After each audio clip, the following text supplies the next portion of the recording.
Olá, seja muito bem-vindo, muito bem-vinda a mais um Fora de Sala, o seu programa semanal de teologia, cultura e sociedade. Estamos aqui reunidos falando da brisante Atibaia, uma cidade agradável, uma cidade brisante muito...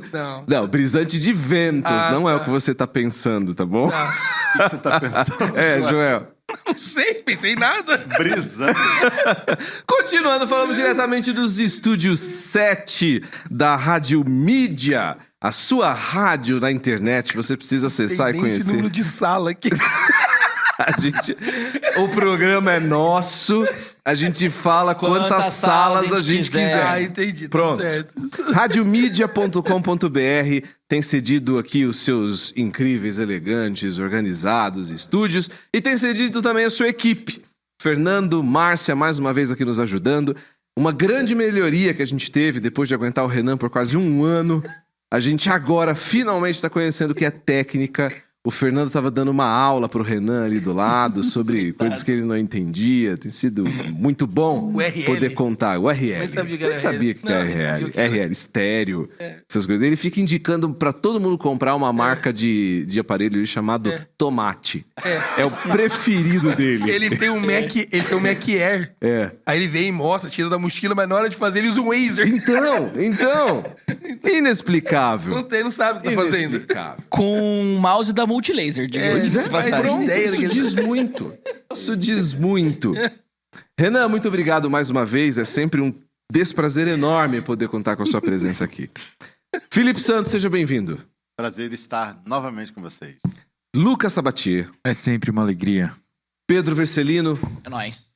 Joel Neto Fala, Du. e eu sou Eduardo Rossi para conversarmos mais uma vez sobre um assunto importantíssimo que acabou tomando aí boa parte das notícias nas últimas semanas e hoje a gente vai tratar juntos aqui no Fora de Sala. Roda a vinheta.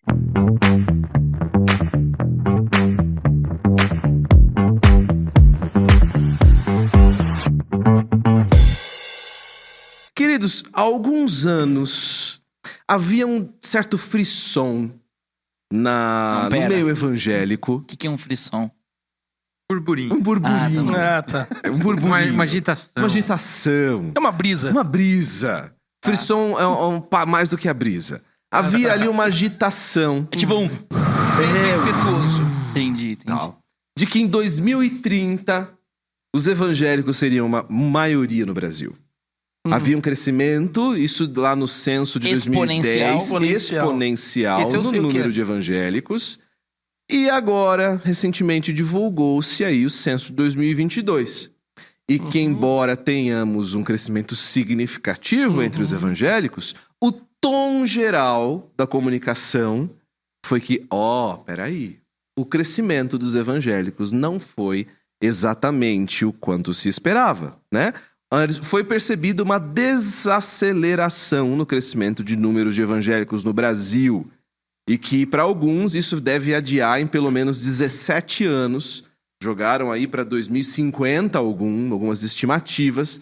De novo, não são análises, são projeções de quando nós teremos uma Até porque maioria o ritmo tem que se evangélica no manter, Brasil. né? Igual a Evidentemente. Os dados eu tenho aqui, eu peguei para a gente poder comparar. Os dados são que hoje, embora ainda sejam maioria, católicos representam 56,7% da população nacional. Algo em torno aí de 100 milhões de pessoas. Enquanto evangélicos atingiram a marca recorde, né, de 27%. Cerca de 47 milhões, 48 milhões. Já somos 48 milhões de pessoas no Brasil. A pergunta que...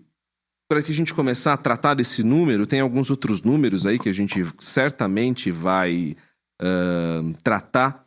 Eu achei interessante uma aspas de um demógrafo chamado José Eustáquio Diniz Alves. E ele disse o seguinte, ele disse que a expectativa é que nesse censo a proporção entre católicos e evangélicos seria de 7-1. Como uma goleada de 7-0, perdão.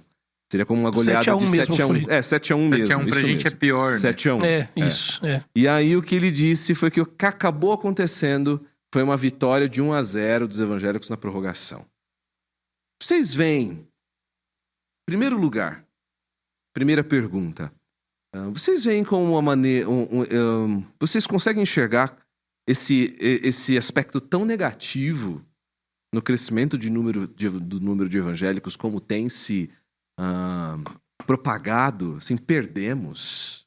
É um número ruim, é um crescimento ruim. Eu acho que não, e eu acho que há uma razão do porquê quer se dar um grifo tão grande nisso, né? Eu acho que não é ruim, tomado o fato de que há pouco tempo era inexpressiva até a presença evangélica no Brasil, né? Então você tem muito avanço nisso. O crescimento também que o censo demonstrou não foi também pequeno. Não foi pequeno, proporcionalmente falando. Mas eu acho que a questão da polarização política no Brasil e a questão dessa aura evangélica ter se envolvido tanto na questão da política faz com que haja uma necessidade midiática de que os evangélicos apareçam enfraquecidos, como uma força que está arrefecendo, que está retrocedendo, porque o avanço foi tão, segundo a mídia, né, desse povo evangélico, tão difuso, né, que a gente fala, tão difuso, em relação, sobretudo, à visão presidencial, das eleições e a ideia de um congresso mais conservador e tudo isso, foi muito ligado à imagem evangélica no Brasil, né? Então parece que há uma necessidade, eu acho que é por isso que essa tinta tão carregada, de que os evangélicos apareçam enfraquecidos nesse momento. Senhores? Toda vez que eu vejo uma pesquisa, eu coloco os meus pés lá atrás para tentar interpretar ela não como necessariamente uma vitória do reino. Até porque, metodologicamente, Lucas, desculpa, perdoe te interromper, mas a pesquisa não revelou ainda detalhes metodológicos, por muito embora a gente vai falar sobre outras religiões, por exemplo. Como chegamos no número, né? E o que se considera um evangélico. A gente pode colocar muita coisa nesse balde, é difuso. Né? Ser um evangélico, dependendo dos olhos da pesquisa, pode significar muita coisa. Lucas, por favor. Em termos estatísticos, se a gente considerar que antes, em 2010, 21,6% da população era evangélica, e agora 26,9%, a gente está falando de um aumento de 5,3% do total. Né? Existe aí um aumento de, em linhas gerais, de 25% dessa população. Expressivo. Aquele grupo que eram 40 milhões, agora são 48 milhões. Se a gente estivesse falando de 8 milhões de almas salvas, acho que era coisa pra gente estar dando festa nas igrejas. Talvez o meu olhar seja mais pessimista, né? Eu quero crer que existe sim um aumento significativo e que talvez a gente possa até trazer correlações de crescimento da igreja, né? Poxa, crescemos. Né? Isso aqui de alguma maneira aponta para crescemos. Mas a minha preocupação é parecida com a do Joel. O aspecto político, o aspecto do cristianismo cultural, que a gente já tratou em algumas outras conversas, para mim é muito preocupante. Né? Eu preferia que a estatística fosse menorzinha, mais precisa, que talvez é o que a gente acaba tendo em países de perseguição religiosa, onde o cristianismo é perseguido, né? Fosse de verdade 1-0 na prorrogação. Exatamente. Do que ter uma estatística que é elástica, mas que não representa uma realidade espiritual. Então, para mim, pelo menos essa é a minha atitude quando eu escuto essas informações. Na verdade, a estatística ela revela uma extensão, mas ela não nos revela o nível da profundidade. Exato. Felipe, crescer em quantidade necessariamente significa crescer em qualidade? Não. Aliás, as últimas 2 décadas têm demonstrado isso, né? Quando lá na década de 90 nós comemorávamos a conversão de atores, atrizes famosos, jogadores de futebol. Nós esperávamos que a Xuxa se convertesse. Orávamos pela... Tocar o disco na direção certa conheci agora. uma moça que orava pela conversão do Caetano Veloso, porque ele... Mas aconteceu, né? Ele canta louvor. Ele canta louvor. A gente celebrava quando o Marcelinho Carioca entrava com a faixinha. Jesus E o sempre. Marcelinho Carioca Mesmo xingando todo mundo depois. Eu acho que naquela época era um otimismo, eu via como uma expectativa assim de... Cara, o país está mudando, sabe? Deus está agindo, tem um mover do espírito. Hoje eu acho que é puro triunfalismo. Não acho que cresceu pouco. Cara, 6%. É muita coisa, cara. É muita. Num país de 200 milhões de pessoas. É muita gente em termos de crescimento numérico do grupo, né? Tava vendo eu vi a matéria da BBC. Foi a primeira que eu vi. Bem pessimista, mas na matéria uma antropóloga falou, ó, no crescimento das pessoas sem filiação religiosa, tem que ver que há possivelmente muitas pessoas que se converteram ao cristianismo protestante, mas são chamados desigrejados e eles, sabendo que são desigrejados, eles não se consideram como evangélicos. Por saber que os evangélicos não os considerariam evangélicos. Exatamente. Então, tipo, se o número... Tá, voltando à questão. Parece que, quantitativamente, cresceu muito, absurdamente.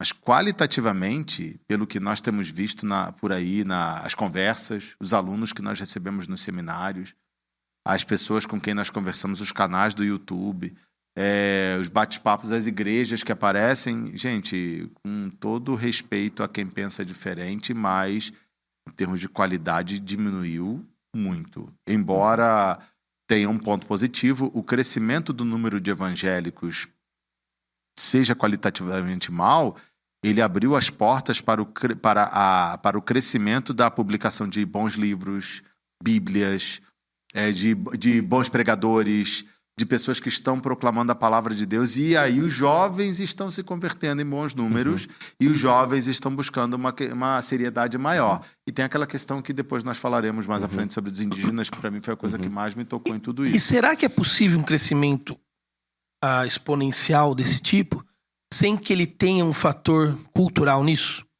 Eu acho que não. Então, não é possível mesmo. E eu acho que tem dois elementos, né? A gente tem o descobrimento do movimento evangélico como um grande nicho de mercado, né?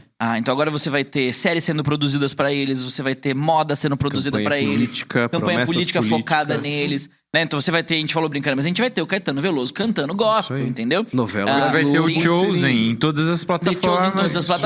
Tá falando da Xuxa, né? Mas tem um meme na internet maravilhoso, né? Que diz assim, né? O dia que até o diabo ficou confuso. Que tinha o padre Marcelo Rossi, o Regis Danese cantando uma música evangélica e a Xuxa intercedendo no fundo, assim. E aí nem o diabo entendeu. Aí o diabo falou, desiste. O diabo ficou confuso, sabe? Mas, por exemplo, tem uma série sobre a cultura de periferia em São Paulo, chamada Sintonia, que conta a história de 3 garotos de periferia na cidade de São Paulo. E o protagonista, conhecido popularmente como Sintonia? O MC... Eu assisti Sintonia inteiro, sou fãzaço. Adoro. O MC JP. Tem coisas que não se explicam. Conta a história de um adolescente de família evangélica e de uma menina de família que se converte ao protestantismo pentecostal. E ela descobre que é possível ganhar dinheiro com o protestantismo pentecostal. Ela começa a juntar dinheiro pra reformar a igreja e a vida certa. Então o que aconteceu na vida real?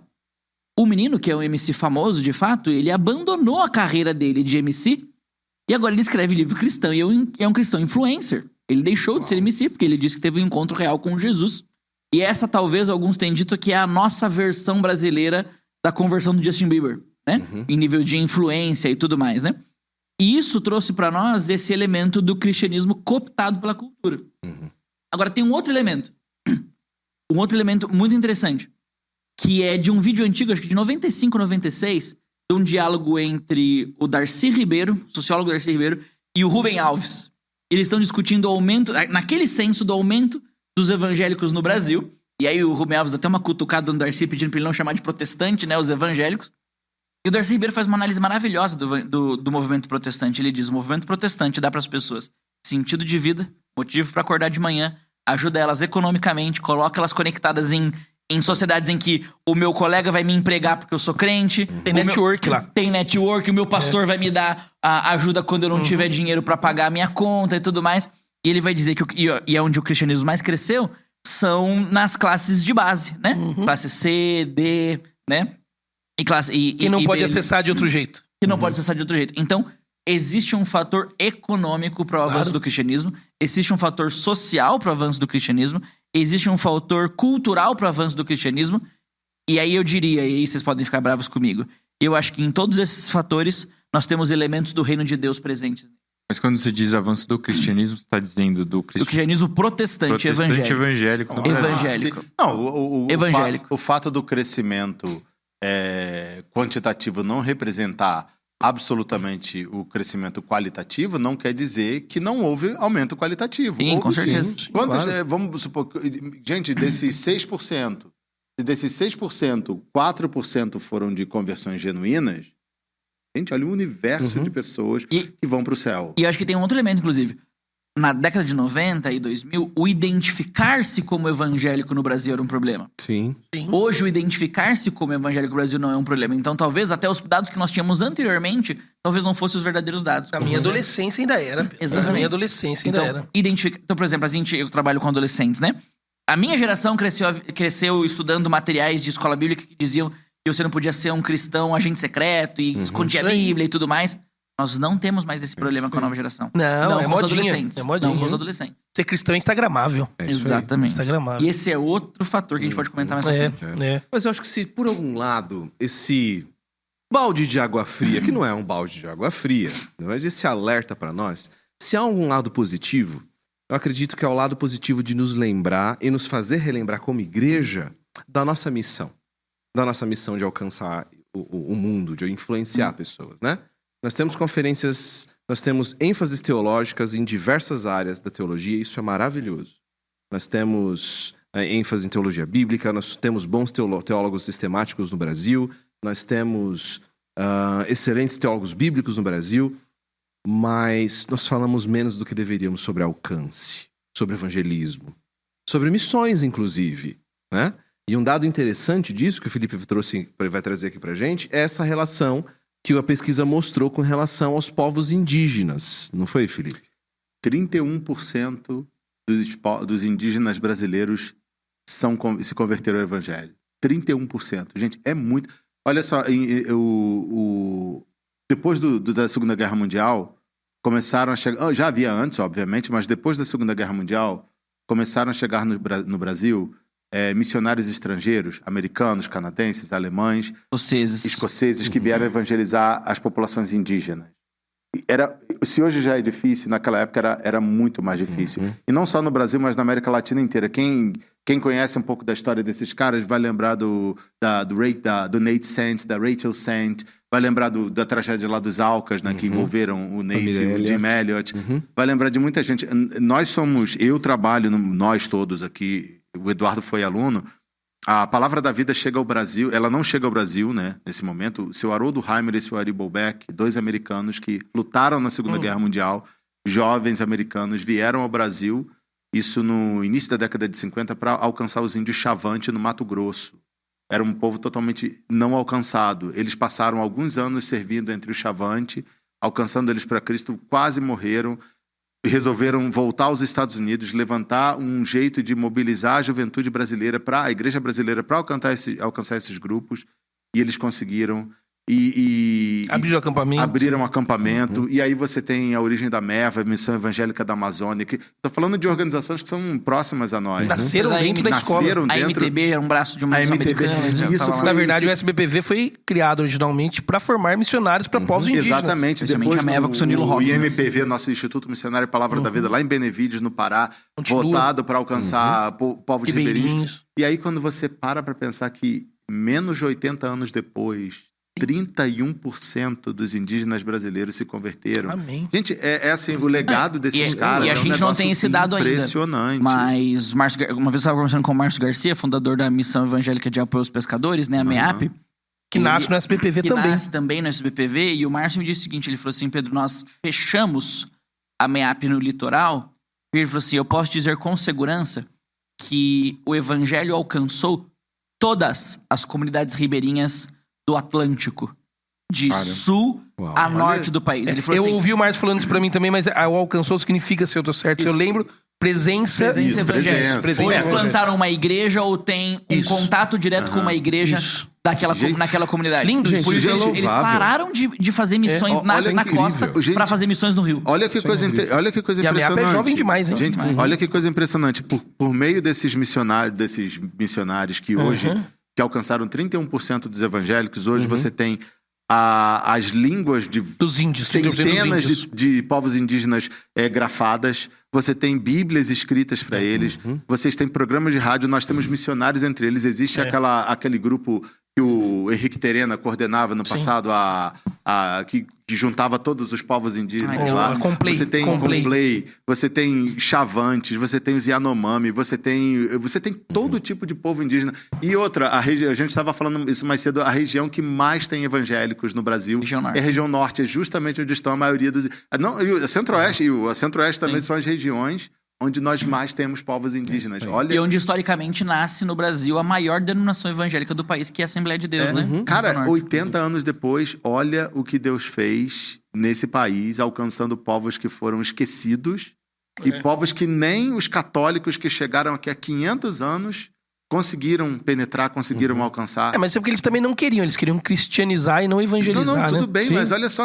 Gente, eles tiveram 400... Pra sambar na cara do José de Anchieta. Eles tiveram 400 e tantos anos e eles não conseguiram. Mas aí entendi vem que você falou, grupos de jovens, pessoas que dedicaram a vida, que abandonaram... Coração queimando. E alcançaram. É lindo isso, cara. Impressionante. E como isso serve de lição para a igreja hoje? Para a igreja saudável, para a igreja que reconhece o verdadeiro evangelho de Cristo?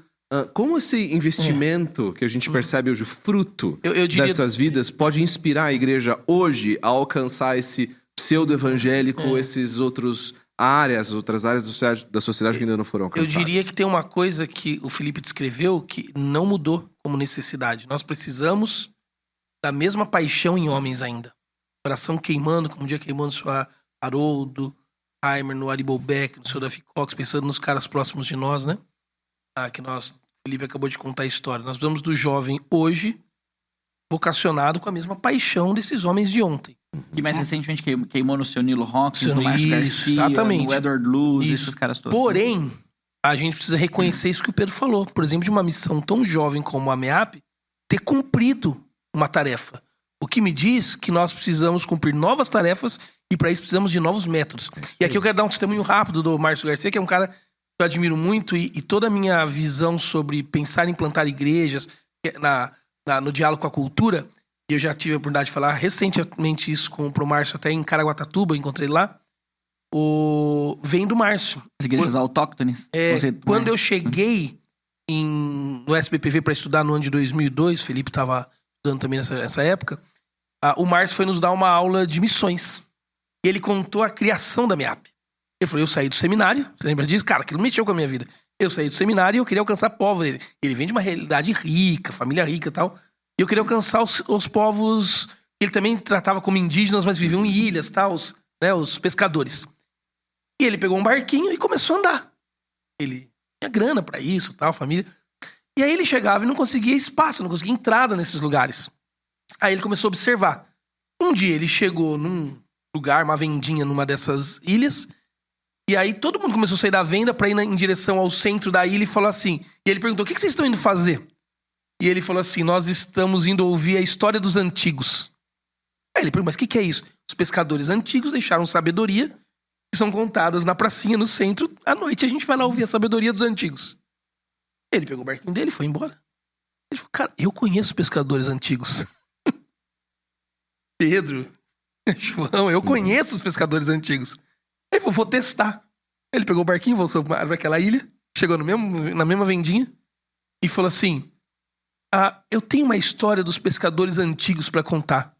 Você podia me ajudar a reunir o pessoal lá no centro para ouvir? E, claro, reuniu todo mundo. Ele foi lá e contou a história de Pedro. E os caras se converteram. Ele foi o primeiro lugar caminhado, colocou presença evangélica.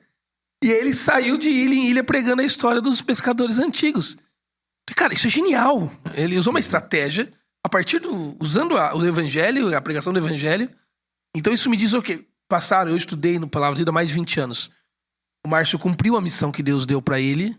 Como o Pedro bem está dizendo, o Márcio é parente do Pedro. Como o Pedro bem está dizendo, ele cumpriu a missão. Mas agora a gente precisa da mesma paixão que um homem como o Márcio teve. Talvez a gente não vai mais pegar barquinho, não vai mais na ilha. Mas a precisa gente de tem o novas vizinho. estratégias. A Exatamente. gente tem alguém na nossa rua. A tem igreja o é mais cara do urbana trabalho. agora até. A igreja é mais isso urbana. Porque o país é urbano. Exatamente. isso aí. Hoje nós continuamos precisando de missionários para irem para esses lugares, traduzindo as Bíblias e evangelizando, sim. O trabalho não acabou. Pelo contrário, falta muita coisa E talvez ainda. um movimento mas- interessante, desculpa, Felipe, um movimento interessante em missões mundiais, né? Não sou nada especialista, mas eu oro, me interesso muito por isso. É que talvez o grande movimento de missões mundiais hoje é a tarefa do missionário, que ele não é mais o pioneiro desbravador, ele é o missionário capacitador. Ele vai lá para treinar lideranças locais, né? Então ele vai lá ele vai ser o cara que vai dar curso de teologia, ele vai treinar plantador de igreja, ele vai treinar em aconselhamento, ele vai cuidar dos pastores locais, né? Pedro, e a visão missional também. Isso aí. Porque a visão missionária, pioneirística, como você está falando, ela também causou um gap, um problema na igreja, que foi acreditar que fazer missões, evangelizar pessoas, era assunto de profissionais. Então, no mundo urbano, o profissional mais, talvez, eficaz seja o dentista, seja o advogado, seja o médico, seja eles envolvidos na sociedade, o que não elimina o fato que nós continuamos precisando de missionários que vão além fronteira, que fazem coisas em lugares ainda a serem desbravados, capacitadores. Mas precisamos também lidar com esse gap que foi construído na igreja de que porque- o missionário não é o Felipe que vai pra Hungria e pra Coreia só. É também o cara aqui da cidade. Isso nos Até porque ajuda, inclusive, mas a... até o pessoal descobriu, inclusive, acho que esse é por isso que existe o que eles chamam de missão invertida, né? A ideia da capacitação do povo local. Porque eu acho que o movimento missionário também assumiu, talvez de maneira não explícita, o grande colonialismo que existiu por meio do Exatamente. movimento missionário, Exatamente. né? O evangelismo travestido de cultura branca, norte-americana. Ariana. Isso aconteceu. A gente fez isso com a África, fizemos isso com a América Latina, né? Fizemos isso com a Ásia, em alguma medida. E agora a necessidade de alcançar esses povos a partir da língua deles, na cultura deles, do jeito deles, é o grande movimento missionário mundial em termos de Ainda mais em centros urbanos, né? Sim. Tem um amigo que nós Um conhecemos detalhe ele é um sobre plantador de igrejas no Canadá. Vou contar uma história que vai te ajudar. Plantador de igreja no Canadá. E eu perguntava, mas qual que é a dificuldade? Ele mora em Vancouver, nas cidades mais bem desenvolvidas Canadá do é o mundo. caos, né? Uma cidade que é um caos, é uma Babel. Tem gente de tudo quanto é lugar do mundo. Ele fala, qual que é a maior dificuldade da sua igreja em evangelizar? Mas, Eduardo, era chegar para as pessoas e dizer, você conhece Jesus? Não. Mas Olha quem isso. que Jesus... Não, as pessoas não conhecem. Quem que é? Um filósofo? É um poeta? Não, Jesus vai te livrar da morte. Morte? O mundo Eu tenho os pós-cristão. melhores hospitais do mundo.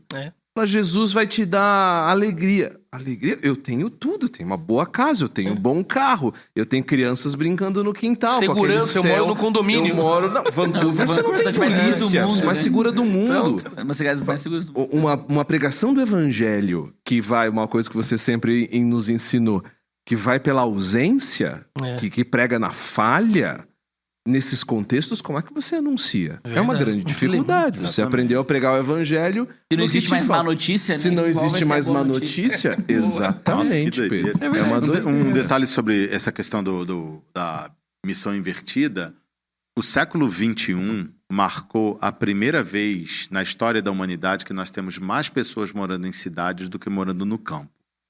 E até o ano 2100... Esmagadoramente, mas... Isso. Até o ano 2100, se nada acontecer... Porque as coisas podem mudar, né? Mas se nada Jesus mudar volte, pelo amor drasticamente, de até o Deus. ano 2100... Maranata.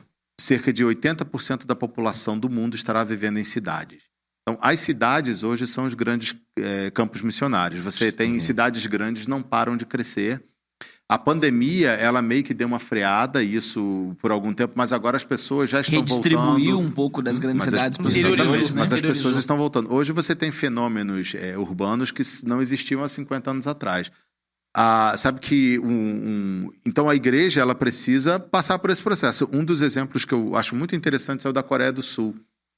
A Coreia do Sul, a Guerra da Coreia ocorreu entre 51 e 53, entre a Coreia do Sul e a Coreia do Norte. E ela terminou com um país com um armistício, que não é uma declaração de paz, e o país totalmente devastado, totalmente devastado. O país, então, ele focou na reconstrução, então eles focavam em educar as crianças e reconstruir as cidades. No final da década de 50, a igreja na Coreia do Sul, que era pequena naquele momento e que ela era fruto de um movimento missionário, ela entendeu que as pessoas estavam saindo do campo para construir Seul. Então, ela foi para Seul antes das pessoas e ela recebeu as pessoas que estavam chegando em Seul, atendendo às necessidades delas. É por isso que a Coreia do Sul tem as maiores igrejas do mundo na capital, Seul. E num espaço de 20 anos, a Coreia do Sul saiu de um país que tinha uma população evangélica de cerca de 3%, 4% para 28%. E se tornou a segunda maior potência missionária do mundo. É um país que manda missionário para tudo que é lugar, uma igreja rica, uma igreja que investe muito em missões. Por quê? Porque eles entenderam que nós devemos receber as pessoas onde elas estão indo. O trabalho fora dos grandes centros, ele não acabou. O investimento, ele não acabou. Ele precisa continuar. Mas é necessário também que haja sempre as igrejas também entendam que o trabalho dentro dos grandes centros, especialmente nas periferias onde os imigrantes estão chegando, onde as famílias estão crescendo mais do que nas regiões centrais, esses locais precisam se tornar também campos missionários. Né? E a tendência dessas igrejas no interior, ou das pequenas cidades, ou dos vilarejos, é de diminuir, e não por falta de avanço do evangelho, mas por questões sociodemográficas. Exatamente. Ó, um exemplo, nós sofremos isso aqui em Atibaia. Não sei se a igreja de vocês, que é uma igreja mais recente, ela sofre com isso. Mas a nossa igreja, ela tem ali... Você tem vários adolescentes, esses adolescentes entram na época da faculdade, eles vão para Campinas, eles vão para São Paulo, eles vão para Franca, eles vão para o interior, e eles não voltam mais. Nós não temos esses jovens mais da igreja. E aí o que acontece? Eles se formam, eles não voltam para Atibaia porque não tem o emprego que eles precisam, o custo de vida se torna muito alto, eles não têm capacidade de ter a capacidade financeira dos pais deles, e eles continuam nesses grandes centros. Eles vão para esses grandes centros e são recebidos por outras igrejas. Isso é um fenômeno que acontece não só com os nossos jovens das igrejas, mas os jovens das cidades pequenas também do interior. Acho que isso é em geral. Em geral. Diante desse cenário que a gente vê, então, dessa pesquisa, para a gente encaminhar aqui para o nosso final, quais são para vocês os principais desafios e oportunidades que surgem para a gente como igreja a partir dos dados divulgados pelo censo? Eu vou talvez pegar um gancho do que você falou numa outra pergunta, né? Que tem a ver com o número de teólogos sistemáticos e bíblicos. E eu acho que a gente ainda tem muito trabalho missionário nesse campo acadêmico. E talvez não seja o campo da expansão direta, mas do aprofundamento. Se a igreja está crescendo para o lado, mas ela está crescendo rasa, precisamos cavar mais. Precisamos ao mesmo tempo que a gente capacitar nunca os nossos pastores Ao para... mesmo tempo que a gente nunca teve uma igreja tão grande no Brasil, a gente nunca teve uma igreja tão analfabeta no Brasil. Exato. E acho que esse é um elemento muito importante. A gente nunca teve uma igreja de gente que crê no Senhor Jesus de fato e não conhece a Bíblia como nós temos hoje. Esse é um outro dado para a gente discutir aqui. Não sei se vocês viram, mas saiu uma pesquisa que nos últimos anos nós perdemos 7 milhões de leitores. 7 milhões de leitores. E isso se reflete na igreja, né? Certa vez eu ouvi alguém dizendo sobre a diferença de missões em países alcançados de não alcançados. Missões em países alcançados continuam via educação teológica. Porque a igreja precisa ser fortalecida e aprofundar. Né? Eu acho que esse é o caso do Brasil. Então precisamos de mais teólogos. Mais sistemáticos, mais teólogos bíblicos. Precisamos de gente que esteja disposto a fazer o trabalho duro da academia. Para quê? Para fortalecer esses caras que vão sair. Porque eles saem e eles não voltam mais. Né? O nosso envolvimento no seminário tem a ver com essa mentalidade missionária a partir de um centro educacional. Né?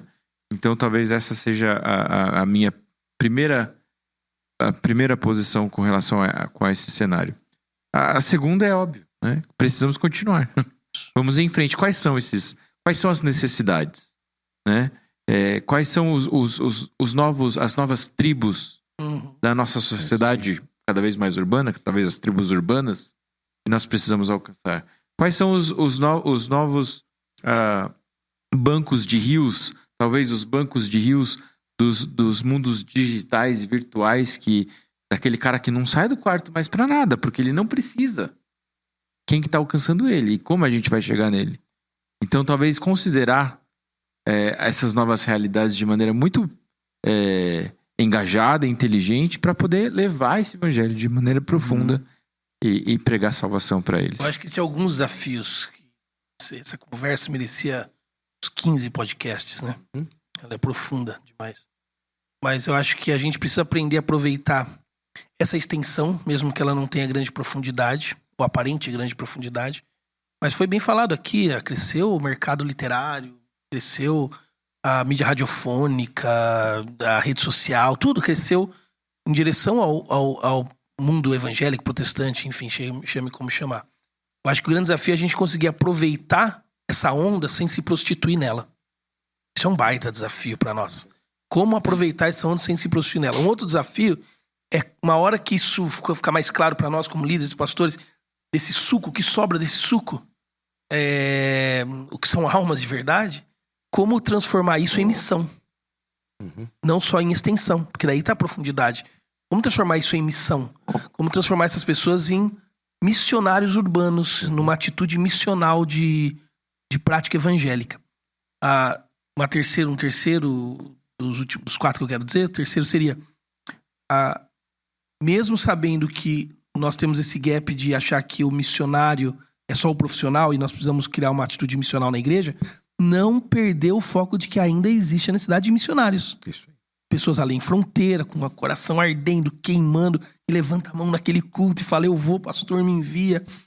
Precisamos chamar essas pessoas para a vocação desse tipo. E a última é o que o Lucas está falando, e isso me toma muito também, por causa do ambiente que a gente vive, que eu gosto de estudar, na questão até da teologia filosófica e tal. Uma vez que o mundo é urbano, que o acesso, como você falou recentemente, a universidade é maior, nós precisamos invadir a fronteira desses jovens que estão indo pro mundo da construção do conhecimento. E dar para eles um know-how, um repertório, para eles construírem conhecimentos a partir de Jesus. Para eles lembrar que da nossa igreja sairão os médicos, os advogados, os juízes, os promotores, os políticos. E se eles saírem dali conseguindo formular a partir de uma cosmovisão cristã, isso vai mudar o mundo. Isso muda o mundo. Então nós precisamos de um ministério acadêmico e precisamos que as igrejas percebam isso.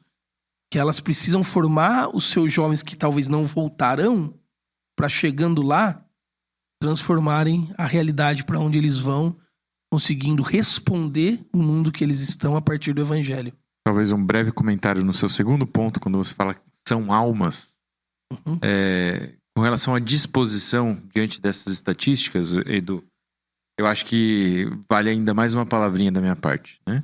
É a seguinte: não queremos aumentar o número para sermos maioria e dominarmos. É isso aí. Não é um nação. projeto. O evangelismo Não é um projeto de domínio. poder. Não é um projeto de poder. Não é um projeto Nós não político. acreditamos numa teologia do Queremos domínio. almas, Né? queremos Isso aí. almas. O que nós acreditamos é que queremos ver mais pessoas conhecendo Jesus e se entregando para Ele.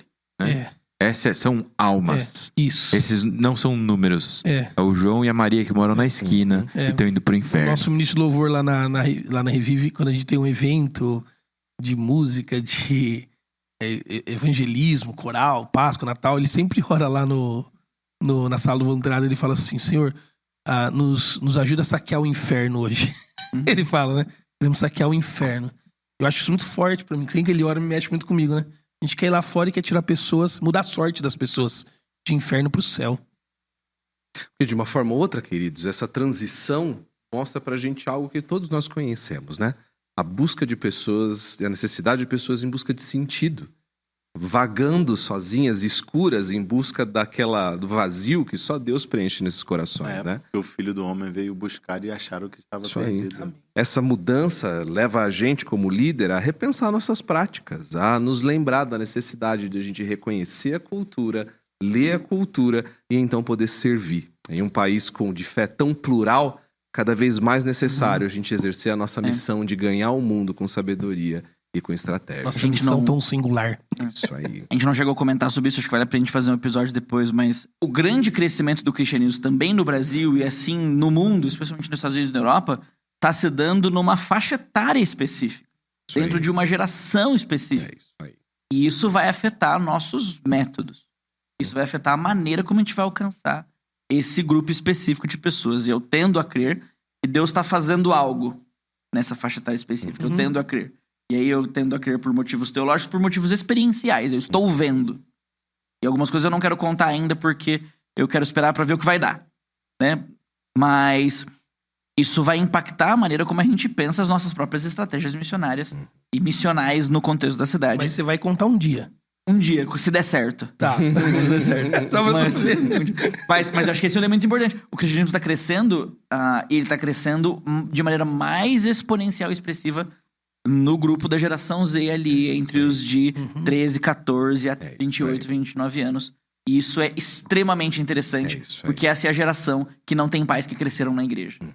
E esse talvez é o fator mais desafiador do cristianismo daqui 20 anos. Tudo bem. É a geração da angústia, né? Bom, agora que a Mônica tá ligando pro Joel, então é sinal que Puxa, o programa cara. tá acabando. Queridos, obrigado pela Eu sua não vou atender companhia. agora ao vivo que ela vai me xingar. Certeza. Seria muito legal. Já daria ponte para outro Pode programa. ser que eu tenha trazido a chave do carro dela no meu bolso. Nossa, Há uma grande saberemos chance. se isso aconteceu ou não, se Ó, o Joel estiver aqui no que próximo legal, programa. cara, você viu? Né? Deixou uma... Né? Tá vendo? Fique ligado, se você quer saber se o Joel sobreviveu a essa ou não. Siga a gente na próxima semana, a gente se vê por aí. Muito bom, abraço. Valeu. Valeu, pessoal.